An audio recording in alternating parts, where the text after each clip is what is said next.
बिस्मिल्लाहिर्रहमानिर्रहीम अस्सलाम वालेकुम। जब आप कंप्यूटराइज्ड फ़र्द हासिल करना चाहते हैं या कोई इंतकाल कराना चाहते हैं तो उसकी फ़ीस कितनी होती है यानी सरकारी फ़ीस, उसको यहाँ मैं बयान कर रहा हूँ। ये एक चार्ट है जो डिस्प्ले है राज़ी रिकॉर्ड सेंटर में। तो उसमें क्या डिटेल्स हैं, ये आप चेक करें कि शेड्यूल फ़ीस इंतकालात व फ़रदात बराए माली साल 2022-2023 फ़ीस बराए इंतकालात का पहले ज़िक्र है। इसमें ये यहाँ से स्टार्ट हो रहा है कि किस्म इंतकाल, क्योंकि कई तरह के इंतकाल होते हैं। आगे उसमें किस किस तरह की फ़ीसिस हैं, तो ज़िला कौंसल फ़ीस, इंतकाल फ़ीस, इससे आगे ये एफबीआर के टैक्सेस हैं। पहले खरीद कुनिंदा के टैक्सेस हैं जो 236 के, और उससे आगे फ़रोख्त करने वाले के टैक्सेस हैं 236 सी। उससे आगे सर्विस चार्जेस हैं, यानी जो अराज़ी रिकॉर्ड सेंटर के अपने चार्जेस होते हैं। और आगे ये कुल फीस उसका ज़िक्र है। सबसे पहले ये है कि बेज़ुबानी, कि अगर आप इंतकाल करवा रहे हैं, रकबा फ़रोख्त कर रहे हैं, आगे है तबादला कर रहे हैं, हिब्बा कर रहे हैं, बहक गैर वारसान। अब हिब्बा करें अगर वारिस को, यानी बेटे-बेटी को कर रहे हैं तो उसका टैक्स और है, और अगर किसी गैर को कर रहे हैं तो उसका टैक्स और है। तो इसलिए हिब्बा बहक गैर वारसान। अब इसमें सबसे पहले जो टैक्स है वो है 3%। अब इधर एक इन्होंने गलती की हुई है, ये जो जिला कौंसल लिखा है इसमें असल में इन्होंने लिखना था इंतकाल फीस, या यूं कहें कि इधर लिखना था 1%, क्योंकि जो इंतकाल फीस है वो 3% है। इसको यानी यूं लेके जाएं, ये गलत इन्होंने एंट्री की हुई है। और जो जिला कौंसल की फीस है वो 1% है। ये थोड़ी सी इनसे मिस्टेक हो गई है। बहरहाल फीसिस ठीक लिखी हैं। ये जो 3% है ये इंतकाल फीस, और ये 1% ये जिला कौंसल की फीस। आगे जनाब जो खरीदार है वो 2% टैक्स देगा अगर वो फाइलर है, और अगर वो नॉन फाइलर है तो फिर वो 7% टैक्स देगा। यानी इन दोनों में से एक उसने देना है, दोनों नहीं देने। आगे है जनाब कि अगर सेल करने वाला वो फाइलर है तो वो 2% टैक्स देगा, और अगर वो नॉन फाइलर है तो वो 4% टैक्स देगा।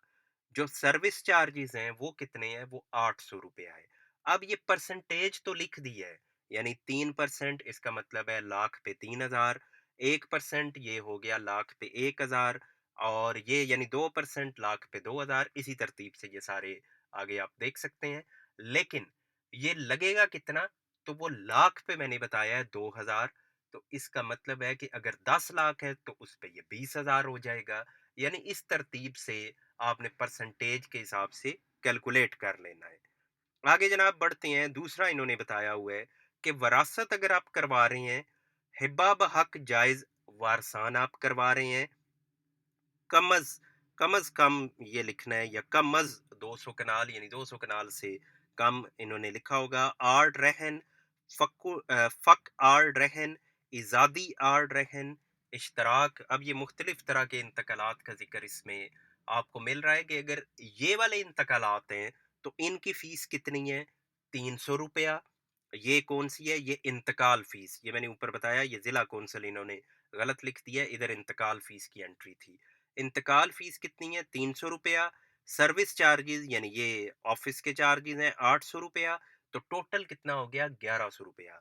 अच्छा, ये बात भी मेरे लिए नई थी, मेरे लिए भी नई थी, और जो उधर कंप्यूटर सेंटर में बैठे हुए थे उनके लिए भी नई थी, कि मैंने एक फर्द लिया जो अर्बन यानी शहरी इलाके में एक हिब्बा होना था, एक वालिद ने अपनी बेटियों को प्रॉपर्टी देनी थी। तो वहाँ जिक्र हुआ फीस का, तो मैंने उन्हें कहा कि इस पे तो कई लाख रुपए फीस लगती है। तो वो आगे से कहते हैं कि नहीं, हिब्बा हो रहा है बेटियों को, तो इस पे तो कोई फीस नहीं है, इस पे तो टोटल 1100 रुपये हैं। तो मैंने कहा ऐसा तो नहीं है, इस पे तो लाखों रुपए हमारे लगने हैं। तो वो कहते हैं नहीं, हम जब करते हैं बेटियों के नाम प्रॉपर्टी, बाप कर रहे बेटे बेटी को, तो उस पे तो टोटल 1100 रुपये लगते हैं। तो मैं उनकी बात पे हैरान था कि कैसे 1100 रुपये। तो वो ये यहाँ लिखे हुए हैं कि 300 रुपया इंतकाल का, 800 रुपया उनके सर्विस चार्जेस। और वो लोग मेरी बात पे हैरान थे कि कैसे आप कह रहे हैं लाखों रुपए। तो इसमें जब फिर क्लैरिफिकेशन हुई तो पता चला कि जो रूरल एरियाज हैं यानी देहाती इलाके हैं, वहाँ हिब्बा पे टैक्स नहीं है, सिर्फ ये 1100 रुपये उसकी फीस है। कब, जब आप बेटे बेटी बहन भाई इस तरह किसी को दे रहे हैं, यानी जायज वारिस को दे रहे हैं। जबकि जो शहरी इलाका है, अर्बन एरिया, उसमें अगर आप हिबा कर रहे हैं, चाहे अपनी बेटा या बेटी किसी को भी कर रहे हैं, तो उस पे आपने टैक्स देना है। और वो टैक्स काफ़ी ज़्यादा बनता है। मतलब ये तो ₹1100 है और वो लाखों में बन जाता है अगर प्रॉपर्टी की वैल्यू ज़्यादा है। आगे जनाब बढ़ते हैं कि यही इसीलिए फिर मुझे भी वो लगा कि ये जो धड़ाधड़ उधर हिब्बा हो रहा होता है, बाप बच्चों के नाम प्रॉपर्टी ट्रांसफ़र कर रहे हैं, तो उसके पीछे यही वजह है कि उसकी फ़ीस ही नहीं है। इतने सस्ते में ये काम हो जाता है तो इसलिए वो करते रहते हैं। आगे जनाब तक़सीम का ज़िक्र है कि तक़सीम अगर आपने प्रॉपर्टी करवाई है तो उसका इंतकाल दर्ज करवाना है तो ये लिखा है कि फ़ी वंडा ₹300 और ₹800 अगेन उनके सर्विस चार्जेस। अब अगर वंडा जात ज़्यादा है तो ज़ाहिर है कि ये आपका बढ़ जाएगा।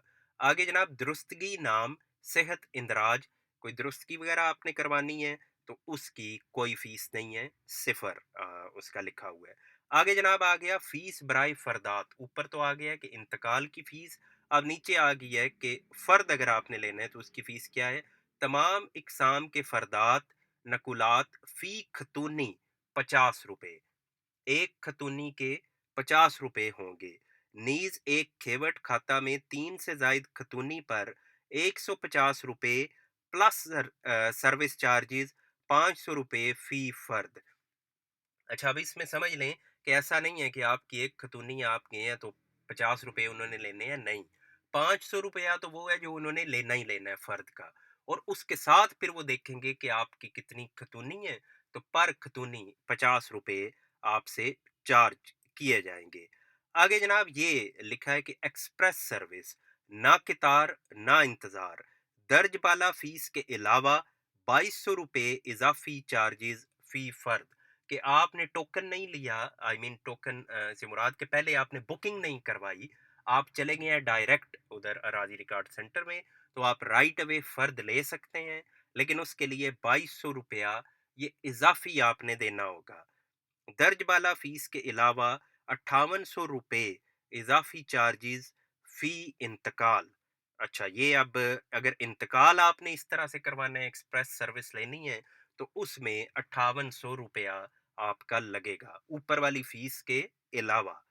ये जानने के लिए कि आप एक्टिव टैक्स देने वाले हैं कि नहीं, अपने मोबाइल से मैसेज में ये यानी सीएनआईसी नंबर लिखकर एटीएल लिखें और 9966 पर भेजें तो पता चल जाएगा कि आप फाइलर हैं या नॉन फाइलर हैं। Punjab land record authority, board of revenue, हुकूमत पंजाब बुकिंग के लिए राब्ता नंबर, आप इस नंबर पे बुकिंग करवा सकते हैं। ये नंबर दिए हुए हैं और साथ ही साथ ये इनकी वेबसाइट भी है, इस पे भी आप फ़र्द या इंतकाल के लिए बुकिंग करवा सकते हैं। तो ये जनाब डिटेल्स थी कि जब आप फ़र्द या इंतकाल के लिए जाते हैं तो वहाँ आपको कौन-सी सरकारी फ़ीसेज़ अदा करनी पड़ती हैं। अब कुछ गैर सरकारी फ़ीसेज़ भी हैं, वो उन जगहों पे हैं जहाँ रिश्वत का कल्चर आम हो चुका है, लेकिन ये हर जगह पे नहीं है। ये ऐसे ही इल्ज़ाम लगाना वो भी ज़ाहिर है दुरुस्त नहीं है। कुछ जगहों पे ऐसा हो रहा है, लोग कंप्लेन करते हैं, लेकिन मैं अगर अपने इधर सेंटर की बात करूँ, तो यहाँ कोई आपसे पैसे नहीं माँगता, ये एक अच्छी बात है इनमें। अभी इनके अंदर ऐसा कोई ट्रेंड आया नहीं है, अल्लाह करे कि ना ही आए।